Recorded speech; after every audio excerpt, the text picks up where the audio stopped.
오늘 함께 보실 하나님 말씀은 호세아 2장 14절부터 13절까지의 말씀입니다.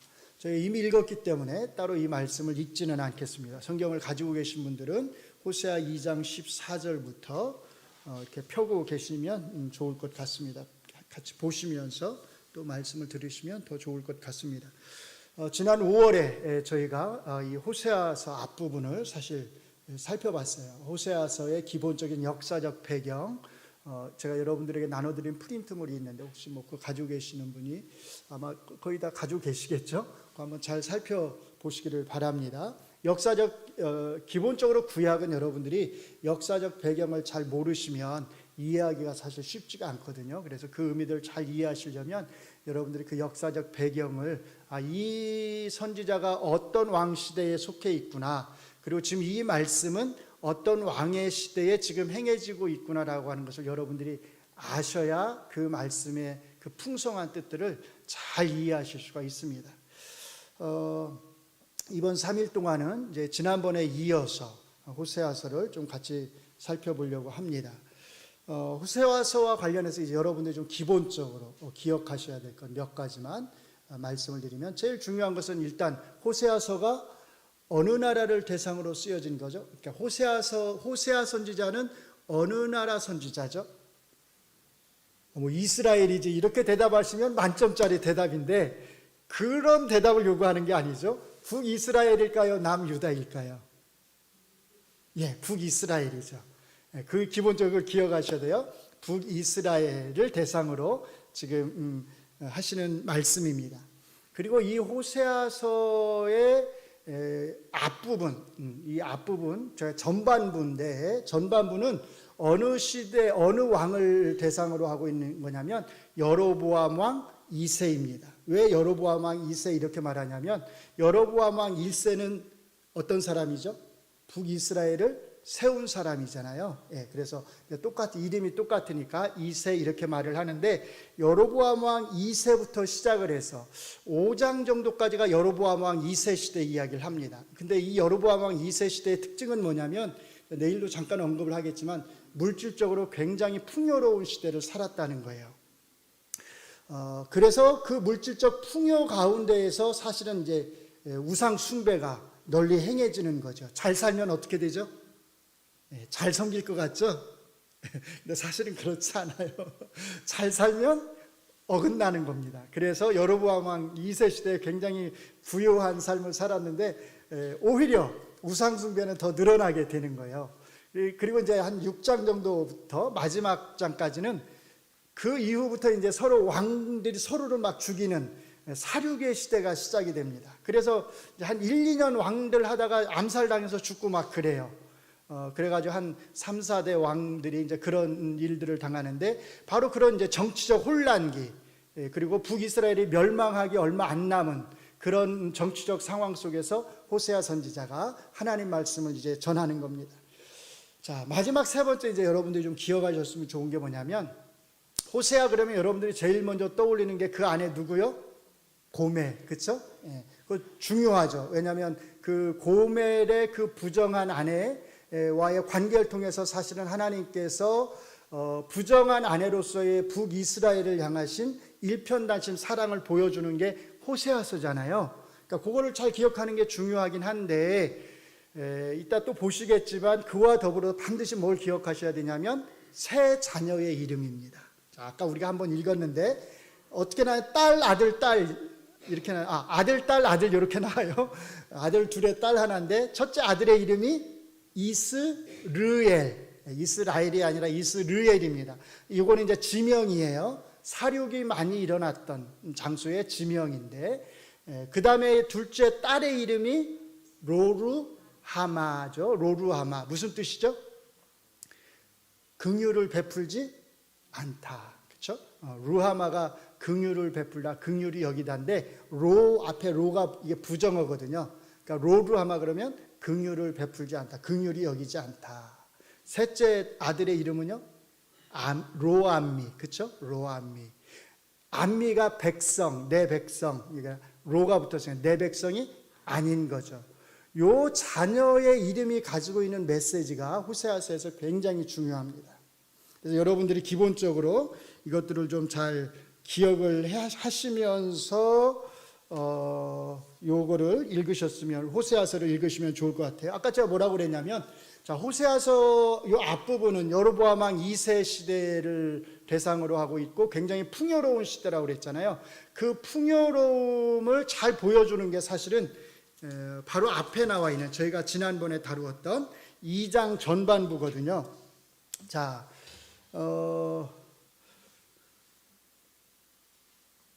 여기 성경 구절을 일단 좀 하나 보시죠. 2장 5절의 말씀인데, 자, 같이 한번 읽겠습니다. 시작. 이는 그가 이르기를 나는 나를 사랑하는 자들, 그게 누구예요? 바알 신들을 따르리니 그들이 내 떡과 내 물과 내 양털과 내 삶과 내 기름과 내 술들을 내게 준다 하였습니다. 여기 그가 가리키는 건 북이스라엘 백성들을 말하는 거예요. 북이스라엘 백성들이 여호와 하나님을 향해서 뭐라고 말한다고요? 나는 나를 사랑하는 자를 따르겠다. 바알이 날 사랑한대요. 마치 제가 그때도 말씀드렸잖아요. 바람난 아내가 남편에게 와서 여보 날 사랑하는 남자가 있어, 이렇게 이야기하는 것 같은 거죠. 남편에게는 얼마나 큰 충격이겠어요. 바알들이 절 사랑한대요, 이렇게 말해요. 그리고 자기가 가지고 있는 모든 것들을 내 남편이 준 게 아니라 누가 줬다고요? 바알이 다 줬다고 말하는 거예요. 내 떡과 내 물과 내 양털과 내 삶과 내 기름과 내 술까지, 내가 가지고 있는 모든 것들을 다 내가 지금 바람을 피고 있는 그 바알들이 줬다, 이렇게 말을 하는 거예요. 자, 여기 이 모든 것들, 내 떡, 내 양털, 이거는 지금 뭘 의미하는 거냐면 여로보암 왕 2세의 시대의 풍족한 삶을, 풍족한 물질적 풍요를 지금 담고 있는 거예요. 그 물질의 풍요로움을 여호와 하나님이 줬다고 생각하지를 않는 거예요. 다 바알이 날 사랑해서 줬다고 생각하는 거예요. 자, 그러니까 이제 여호와 하나님께서 이것에 대해서 이렇게 말씀을 하세요. 2장 8절을 같이 읽습니다.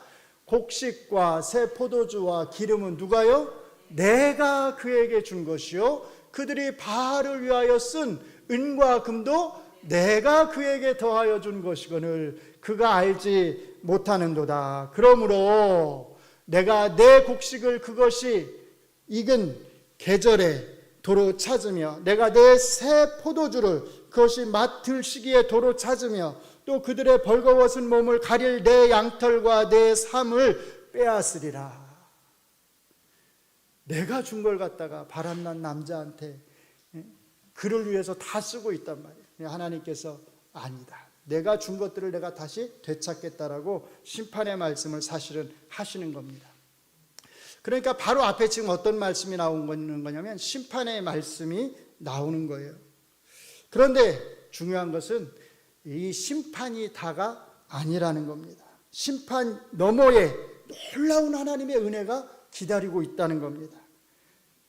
자, 포인트만 말씀을 드리면 이 심판 후에 여호와 하나님이 바로 이 부정한 아내, 이 바람핀 아내 북이스라엘에게 내가 다시 너에게 장가를 가겠다, 이렇게 말씀을 하신다는 거예요. 그래서 오늘 여러분들이 2장 19절에 보면 내가 내게 장가들어, 이 표현이 몇 번 나오는지 아세요? 19절과 20절에 한번 같이 보실래요? 시작. 내가 내게 장가들어 영원히 살되 공의와 정의와 은총과 긍휼이 여김으로 내게 장가들며 진실함으로 내게 장가들리니 내가 여호와를 알리라. 몇 번 나와요? 3번 나와요. 3번. 2줄에 3번 나와요. 내가 너에게 장가들겠다. 이게 장가들겠다, 그 말은 문자 그대로 하면 내가 너와 약혼하겠다는 뜻이에요. 약혼이 이제 결혼을 전제로 하는 거잖아요. 내가 너와 약혼하겠다. 그 말을 그냥 한 번만 말씀하시는 게 아니라 3번이나 말씀하세요. 3번이나 강조하는 거죠. 반드시 어떻게 하겠다? 너하고 내가 너에게 장가들고 말겠다는 거예요. 내가 반드시 너하고 약혼하겠다는 겁니다. 이 셋이라고 하는 이 숫자에 뭐가 드러나는 거예요? 하나님의 강한 의지가 드러나는 거예요. 반드시 하나님이 북이스라엘에게 장가를 가시겠다는 겁니다. 이런 하나님의 강력한 의지가 놀라운 사실은 이 북이스라엘이 이미 어떻게 했어요? 바람난 아내이기 때문입니다. 그럼에도 불구하고 하나님은 이 북이스라엘 백성과 반드시 내가 다시 혼인을 하겠다고 말씀을 하시는 겁니다. 한번 생각을 해보세요. 만약에 여러분의 아들 중에 누가 혼인을 했는데 며느리가 바람이 나가지고 이혼을 했어요. 그런데 아들이 와가지고 여러분에게 또 말합니다. 내가 그 바람난 아내하고 다시 재혼을 하겠다고. 그러면 여러분들이 쉽게 아유 잘 생각했다 그러시겠어요? 아마 사실 쉽지 않을 겁니다. 이제 그만 있고 지금처럼 잘 살라고 아마 그렇게 말하기가 쉬울 거예요. 그런데 아들이 뭐라고 말하냐면 이렇게 말하는 거예요. 나는 이 여자가 아니면 안 돼요. 나는 아직도 이 여자를 사랑하고 이 여자만 사랑하고 이 여자하고만 혼인을 하겠습니다. 이렇게 이야기를 하는 거예요. 놀랍죠? 지금 여호와 하나님은 그렇게 말씀하시는 거예요. 나는 이 여자를 사랑하고 이 여자만 사랑하고 나는 이 여자하고만 혼인을 하겠습니다. 내가 내게 장가들겠다고 하는 말씀을 3번이나 반복하심으로써 하나님은 북이스라엘 백성을 향하신 강력한 사랑의 의지를 표현하시는 겁니다. 이 하나님의 강력한 사랑의 의지가 크게 2가지로 표현됩니다. 첫째로는 이 혼인 관계가 영원하리라는 겁니다. 19절에 보시면 그래서 뭐라고 말하냐면 영원히 살되 내가 이 여자와 영원히 살겠다고 말씀하시는 겁니다. 다시는 이 여자와의 혼인 관계가 깨지지 않으리라는 겁니다. 둘째로 북이스라엘을 대하시는 하나님의 5가지 품성이 나옵니다. 어떤 것들이냐면 자, 저기 5가지가 나오죠. 공의, 정의, 은총. 은총이 뭐냐면 사랑, 헤세드, 여러분들 잘 아시는 헤세드, 사랑. 그 다음에 긍휼, 그 다음에 뭐죠? 진실함. 5가지 하나님의 성품이 나오는 거예요. 하나님과 북이스라엘의 혼인관계가 이렇게 영원할 수 있는 것, 이 둘이 이제 함께 영원히 같이 살 수 있는 것은 북이스라엘 백성들이 잘할 것이기 때문이 아니에요. 이제 뉘우치고 회개하고 하나님을 잘 섬길 것이기 때문에 이 혼인관계가 영원히 이어질 것이라고 말씀하는 게 아닙니다. 무엇 때문이에요? 하나님께서 가지고 계시는 북이스라엘을 향해서 베풀어 주시는 이 하나님의 5가지 성품, 이 하나님의 어떠하심, 이것 때문에 이 혼인관계가 영원하리라고 말씀하시는 겁니다. 이건 마치 좀 비유적으로 들면 이런 거 같은 거예요. 우리가 혼인식 할 때 되게 뭐라고 말하냐면 검은 머리가 팥뿌리가 될 때까지 사랑하겠습니다. 그러면서 반지도 끼워주고 이런 걸 우리가 하잖아요. 그런 의식들을 마치 이제 그런 거예요. 하나님께서 이 5가지 성품으로 하나님이 북이스라엘을 영원히 대하시겠다고 5개의 비운 겁니다. 5개의 반지를 끼워주시는 거예요. 그리고 이 반지는 다시 뺄 수 없는 반지. 그 정도로 지금 하나님은 이 북이스라엘 백성들을 향해서 자기의 사랑을 표현하시는 겁니다. 그리고 가장 하이라이트는 23절입니다. 23절을 같이 읽습니다. 내가 나를 위하여 그를 이 땅에 심고 긍휼히 여김을 받지 못하였던 자를 긍휼히 여기며 내 백성이 아니었던 자에게 향하여 이르기를 너는 내 백성이라 하리니 그들은 이르기를 주는 내 하나님이시라 하리라 하시니라. 굉장히 놀라운 말씀입니다. 내가 나를 위하여 그를 이 땅에 심고, 이 땅에 심다. 사실 이 말은 이제 그 바로 앞절에 이스르엘이라는 표현이 나오는데 이스르엘의 뜻이 무슨 뜻이냐면 여호와께서 심는다는 뜻이에요. 그 이스라엘의 표현을 여기서 이제 그 뜻풀이를 가지고서 워드 플레이를 일종의 하시는 건데, 자, 중요한 건 이거예요. 내가 나를 위해서 그를 이 땅에 심겠다.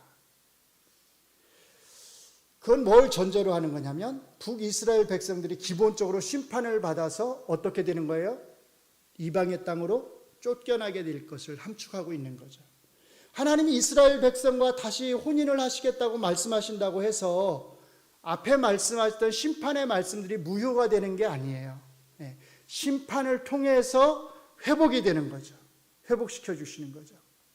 자, 그러니까 이렇게 심판을 받아서 아수르에 의해서 이제 멸망을 해가지고 이방의 땅에서 흩어져 있는 이 북이스라엘 백성들을 하나님께서 다시 이 땅에, 가나안 땅에, 이스라엘 땅에 심겠다라고 말씀을 하시는 거예요.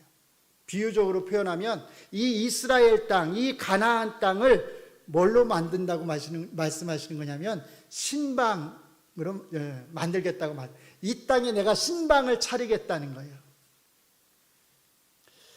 그래서 이 이스라엘 땅이 여호와 하나님과 신랑이신 여호와 하나님과 새 신부인 북이스라엘 백성들이 함께 살아가게 되는 신방이 되는 겁니다. 신혼방이 되는 겁니다. 바로 이곳에서 하나님께서는 북이스라엘 백성과 함께 영원히 살겠다고 말씀을 하십니다. 그 다음에 또 이렇게 말씀합니다. 긍휼히 여김을 받지 못하던 자를 긍휼히 여기겠다. 이 말씀을 들으면 뭐가 생각나나요? 누구의 이름이 생각나야죠. 긍휼히 여김을 받지 못하다. 네, 긍휼히 여김을 받다. 긍휼히 여김을 받지 못하다. 몇째죠? 둘째. 로루하마. 그렇죠? 네, 로루하마. 근데 긍휼히 여김을 이제 받다. 그럼 뭐가 되겠어요? 루하마가 되겠죠. 로자만 빼면 되니까. 로루하마를 루하마로 만들겠다는 겁니다. 그 다음에 또 뭐라고 말씀하시냐면 내 백성이 아니었던 자에게 향하여 이르기를 너는 내 백성이라 하리라. 몇째 이름이에요? 셋째 이름. 그렇죠? 로암미를 암미로 만들겠다라고 말씀을 하시는 겁니다. 북이스라엘 백성들의 상황이 로루하마이고 로암미의 상황인데 이제 이들을 루하마와 암미로 만들겠다고 여호와께서 말씀을 하시는 것입니다. 이 말씀들은 부정한 아내였던 고멜의 그 바람기, 그 본성적으로 어떻게 보면 가지고 있는 그 바람기, 그 본성을 여호와께서 바꾸시고 부정한 아내라고 하는 그 존재 자체를 여호와께서 바꾸셔서 완전히 새로운 사람이 되게 하셔서 새로운 신부가 되게 하셔서 그를 깨끗하고 정결한 신부로 만들어서 이제는 이 땅에서 그와 함께 살겠다 이렇게 약속을 하시는 겁니다. 놀라운 말씀이죠. 얼마나 놀라운 말씀이에요. 이 말씀만 읽어도 너무 은혜가 되지 않습니까? 네. 자, 근데 이제 그 다음이 중요합니다. 이 하나님의 약속이 북이스라엘 백성을 향한 이 하나님의 약속이 이루어졌을까요? 안 이루어졌을까요? 이루어졌습니까? 언제 이루어졌죠? 그 북이스라엘 백성들하고 여호와 하나님하고 이스라엘 땅에서 행복한 신혼생활을 하는 그런 장면이 성경에 나오나요? 사실 이 이후의 역사를 보면 그 이후의 역사는 이제 어디를 중심으로 이어지냐면 남유다를 중심으로 스토리가 이어집니다. 바벨론에서 돌아오는 이야기들도 다 누구를 중심으로 포커스가 맞춰져요? 북이스라엘보다는 남유다를 중심으로 사실은 포커스가 맞추어지거든요. 이후의 역사를 보면 사실은 여기 호세아서에서 오늘 본문에서 말하고 있는 어떻게 보면 이런 이상적인 모습, 하나님과 북이스라엘 백성들이 누리는 이런 신혼의 모습은 사실 볼 수가 없어요. 그러면 지금 하나님은 거짓 약속을 하신 걸까요? 뻥을 치신 걸까요? 이 사람들에게 그냥 헛된 약속만 하신 걸까요? 그건 아니겠죠. 그럼 중요한 건 이거예요. 이 말씀이 분명히 이루어질 텐데 누가 말씀하셨으니까? 하나님이 말씀하셨으니까. 어떻게 이루어졌느냐는 거예요. 그 답을 바울 선생님께서 하십니다. 자, 로마서 9장 25절을 우리가 같이 읽습니다. 자, 시작. 이 그릇은 우리니 곧 유대인 중에서뿐 아니라 이방인 중에서도 부르신 자니라. 호세아의 글에도 이르기를 내가 내 백성 아닌 자를 내 백성이라 사랑하지 아니한 자를 사랑한 자라 부르리라. 어디 말씀을 인용하는 거예요? 오늘 호세아서 우리가 읽은 그 본문의 말씀, 내 백성이 아니었던 자를 내가 내 백성이라고 부르겠다라고 하는 이 말씀을, 로암미를 암미로 만들겠다고 하는 이 말씀을 바울 사도께서 인용하시는 거예요. 누구에게 인용하냐면 이 그릇은이라고 할 때 이 그릇은 그 앞절에 긍휼의 그릇을 말하는 거예요. 긍휼? 긍휼은 아까 로루하마의 루하마가 긍휼이었는데, 그렇죠? 이 긍휼의 그릇이 누구라고요? 북이스라엘이다? 우리다. 우리가 누구예요? 유대인 중에서뿐 아니라 이방인 중에서도 부르신 자들. 누가 긍휼을 얻지 못했었는데 이제 긍휼을 얻은 루하마가 되었냐면 북이스라엘 백성이 아니라 믿는 유대인과 믿는 이방인이 그 긍휼의 그릇이 되었다는 거예요. 루하마가 되었다는 겁니다. 그리고 누가 루하미에서 한미가 됐어요? 믿는 유대인과 믿는 이스라엘 백성들이, 우리가, 바울 사도의 표현대로 우리가 그렇게 됐어. 그 말은 하나님께서 호세아 선지자에게 약속하신 그 약속의 말씀은 그냥 헛된 약속의 말씀이 아니라 누굴 통해서 이루어지게 되었다? 예수 그리스도를 통해서 누구에게? 우리에게 이루어지게 되었다라는 겁니다. 그 약속이 헛된 약속이 아니었다는 겁니다. 사랑하는 성도 여러분, 하나님이 우리와 약혼하셨습니다. 하나님이 우리에게 장가를 오셨습니다. 우리가 깨끗한 신부여서가 아닙니다. 우리는 부정한 신부였습니다. 우리는 감히 하나님에게, 하나님 저와 결혼해 주세요, 저와 혼인해 주세요, 저에게 장가를 와주세요, 이렇게 감히 말할 수 없는 부정한 입술과 부정한 몸을 가진 사람들이었습니다. 그런데 이 부정한 우리를 향해서 하나님께서 먼저 내가 너에게 장가를 가겠다, 나는 너가 아니면 안 된다, 나는 너만 사랑하고 나는 너하고만 혼인을 하겠다라고 하나님이 말씀을 하신 겁니다.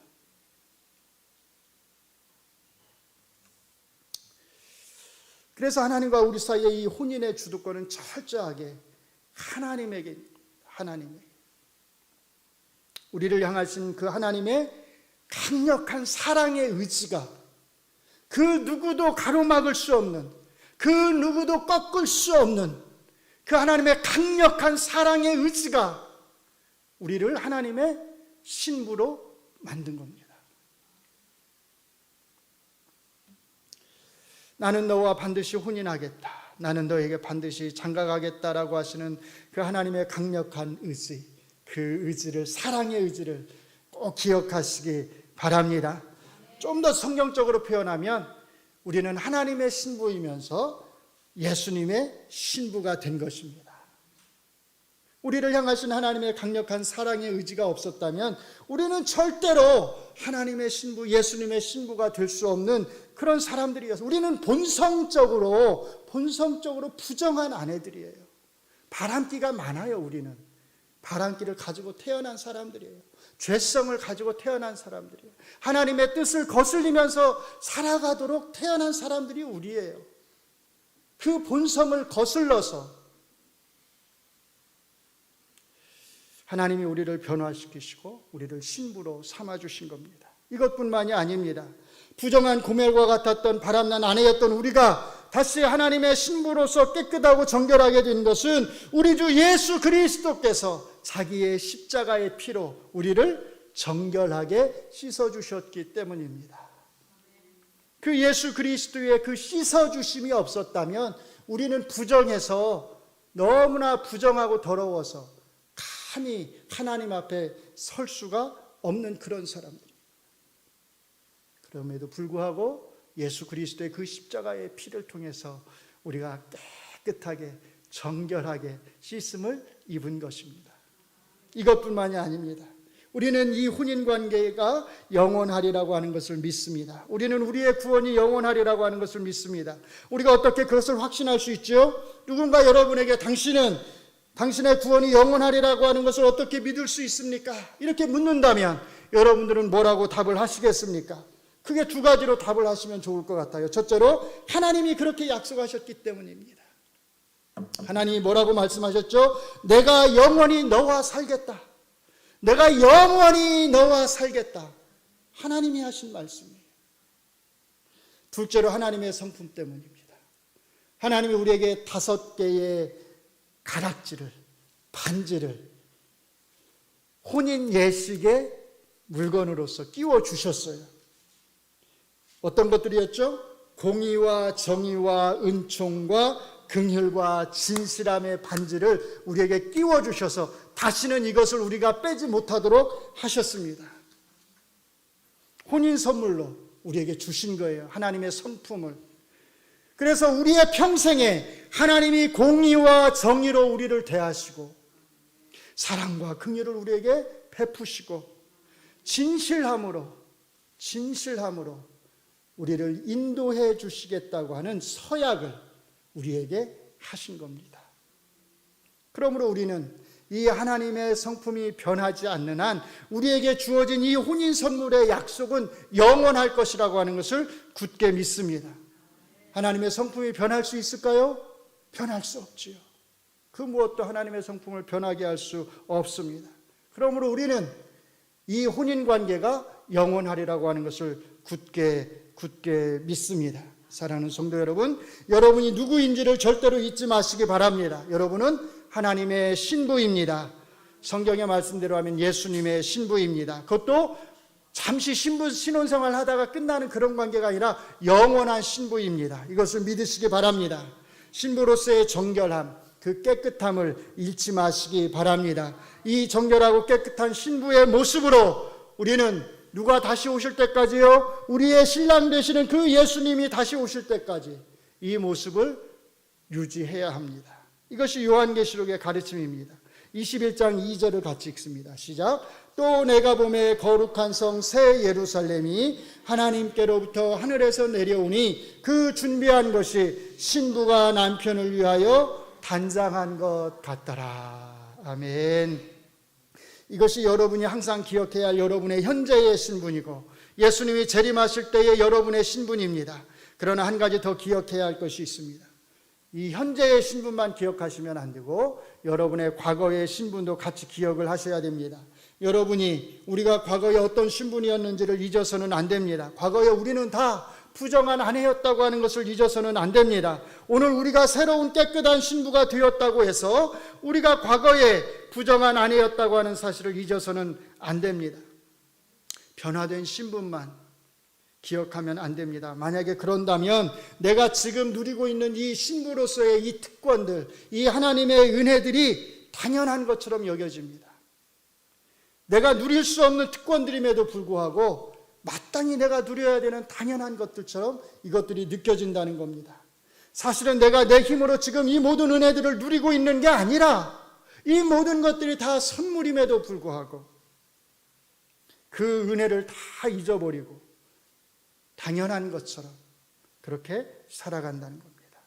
그래서 내가 과거에 얼마나 부정한 아내였는지를 우리는 잊어서는 안 된다는 것입니다. 그것을 잊는 순간 오늘의 은혜가 당연한 것이 되기 때문입니다. 그래서 에베소서는 우리에게 항상 이 두 가지를 같이 기억하라고 말합니다. 우리가 과거에 어떤 사람이었는지, 그리고 지금 현재 우리가 어떤 사람인지. 어디서 말한다고요? 에베소서에서. 요것만 같이 읽고 우리가 마치도록 하겠습니다. 에베소서 2장 11절인데요. 우리말 성경에는 이 11절의 말씀이 그러므로 에베소서 띄워주세요. 없나요? 이상하네. 제가 안 했나 보네. 자, 그러면 성경을 좀 펴시죠. 에베소서 2장 11절부터 13절인데 우리말 성경은 그러므로 생각하라 이렇게 돼 있어요. 근데 그 생각하라가 본래 뜻은 기억하라입니다. 그래서 여러분들이 에베소서 2장 11절을 읽으실 때 그러므로 기억하라 이렇게 읽으시면 좋아요. 영어로 remember. 헬라어도 그거예요. remember. 자, 같이 읽습니다. 그러므로 기억하라. 너희는 그때에 육체로는 이방인이요 손으로 육체에 행한 할례를 받는 무리라 칭하는 자들로부터 할례를 받지 않은 무리라 칭함을 받는 자들이라. 그때에 너희는 그리스도 밖에 있었고 이스라엘 나라 밖의 사람이라. 약속의 언약들에 대하여는 외인이요 세상에서 소망이 없고 하나님도 없는 자이더니 이제는 전에 멀리 있던 너희가 그리스도 예수 안에서 그리스도의 피로 가까워졌느니라. 아멘. 그때의 과거에 내가 어떤 존재였는지, 우리 주 예수 그리스도의 그 십자가의 피로 내가 지금 현재 어떤 신분이 되었는지 이 두 가지를 함께 기억하라. 바로 이것이 사도 바울 선생님께서 우리에게 권하시는 권면의 말씀입니다. 사랑하는 성도 여러분, 이 두 가지를 여러분의 과거 상태와 현재 상태를 꼭 함께 기억하시기 바랍니다. 우리의 과거를 기억하면서 우리의 신랑 되신 예수 그리스도께서 다시 오시는 그날까지 우리가 정결한 신부로서 항상 주님을 맞이할 준비를 하는 그런 성도님들이 되시기를 주의 이름으로 축원합니다.